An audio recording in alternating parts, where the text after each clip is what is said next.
No és normal acabar cada entrenament com si t'haguessin buidat.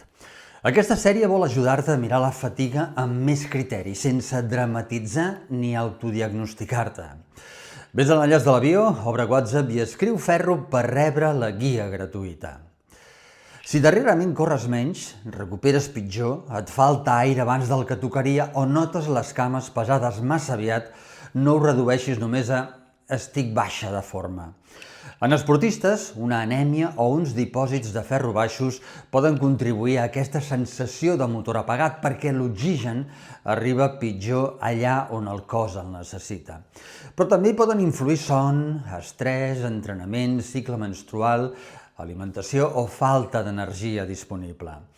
Pistes útils per a detectar-ho: fatiga estranya, rendiment que cau, palpitacions, mareig, fred o recuperació més lenta.